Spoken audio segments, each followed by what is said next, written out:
કરીશું નજર ગોંડલના માર્કેટ યાર્ડમાં આગ લાગવાની ઘટના જે છે તે સામે આવી રહી છે। લાખોની કિંમતની મરચાની ઘાસળીઓ બળીને ખાખ થઈ ગઈ છે।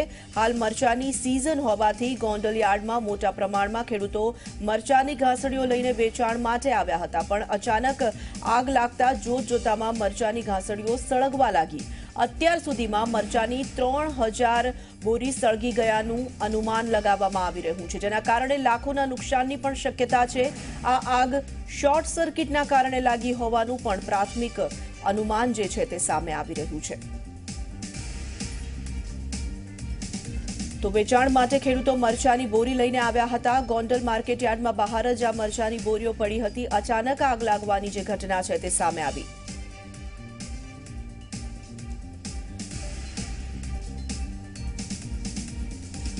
વેપારી મંડળના પ્રમુખ મનસુખભાઈ જોડાઈ ગયા છે આ વિશે વાત કરવા માટે। મનસુખભાઈ, જે રીતે અચાનક આગ લાગવાની આ ઘટના બની છે, શું કારણ હોઈ શકે છે આગ લાગવા પાછળનું? મારા માર્કેટ યાર્ડની બાજુમાં ખુલ્લું ગ્રાઉન્ડ છે ને, એમાં મરચા અમે ઉતારી છીએ બાજુના।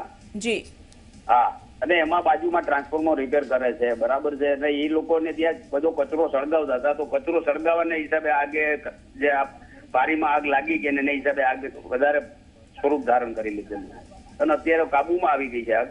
નગરપાલિકાના ફાયર બ્રિગેડો આવી ગયા, રાજકોટથી 2 ફાયર આવેલા। મનસુખભાઈ, 3000 જેટલી બોરી બળીને ખાખ થઈ ગઈ છે। આટલા બધા મોટા પ્રમાણમાં જ્યારે પાક પડ્યો હોય, બોરી પડી હોય, તો થોડી વધુ તકેદારી રાખવી જોઈએ, એવું નથી લાગતું આપને? તકેદારી રાખેલી જ હતી, પણ બપોરને જયારે આ જમવાનો ટાઈમ હતો ત્યારે કર્મચારી અમારા માથે અત્યારે હાજર જ હતા, પણ કર્મચારી લોકો જમવા ગયા હતા, 1-2 કર્મચારી હાજર હતા, પણ આ પેટ્રોલિયમ આવે ને, જે કંતાન આવે પેટ્રોલિયમ વાળું આવે એટલે આગે ઝડપથી પ્રસરી ગઈ છે। મનસુખભાઈ, કેટલું નુકસાન થવાની સંભાવનાઓ દેખાઈ રહી છે? નુકસાન અંદાજે 5 થી 7 હજાર ભારીની કાટ। હલો જી મનસુખભાઈ। આ મુકેશભાઈ। હા મુકેશભાઈ, કેટલું નુકસાન થવાની સંભાવના દેખાઈ રહી છે? 8 થી 10 હજાર ભારીનું નુકસાન છે।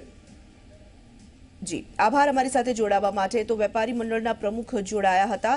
તેઓ જણાવી રહ્યા છે કે કચરો બાળવાની ત્યાં કામગીરી ચાલી રહી હતી, તેના કારણે જ આ આગ લાગી હોય તેવી શક્યતા તેમના દ્વારા વ્યક્ત કરવામાં આવી રહી છે, પરંતુ આટલા મોટા પ્રમાણમાં નુકસાન થયું છે। આખરે વધુ તકેદારી શા માટે ન રાખવામાં આવી તેને લઈને પણ હવે સવાલો ઊભા થઈ રહ્યા છે। શોર્ટ સર્કિટને કારણે આગ લાગી હોઈ શકે છે। ક્યારેક એવી વાત પણ સામે આવી રહી છે કે કચરો બાળવાની જે આખી પ્રક્રિયા ચાલી રહી હતી તેમાં તો કોઈ તણખો ઉડીને આ બોરી પર પડ્યો હશે અને આગ જે છે તે પ્રસરી ગઈ હશે। આગ હવે કાબૂમાં આવી ગઈ છે તેવી માહિતી પણ સામે આવી રહી છે, પરંતુ લાખોનું નુકસાન થવાની સંભાવનાઓ પણ દેખાઈ રહી છે। આ સીધા દ્રશ્યો ઝી24 કલાકના માધ્યમથી અમે આપના સુધી પહોંચાડી રહ્યા છે। ફાયર બ્રિગેડનો જે કાફલો આગ પર કાબૂ મેળવવા માટે સતત પાણીનો મારો ચલાવી રહ્યો હતો। આગ વધુ ન પ્રસરે, વધુ નુકસાન ન થાય તેની તમામ તકેદારી પણ રાખવામાં આવી। ગોંડલથી ફાયર બ્રિગેડનો જે કાફલો હતો તે ઘટનાસ્થળ પર પહોંચ્યો હતો, ત્યારબાદ આગની વિકરાળતા જોતા રાજકોટથી પણ ફાયર બ્રિગેડના કાફલાને બોલાવી લેવામાં આવ્યો અને તમામ લોકો દ્વારા આગ પર કાબૂ મેળવવાના તમામ પ્રયાસો જે છે તે હાથ ધરવામાં આવ્યા હતા। માર્કેટ યાર્ડમાં ભીષણ આગ લાગવાની ઘટના બની। આપ જોઈ શકો છો કે કેટલી ભીષણ આ આગ હતી।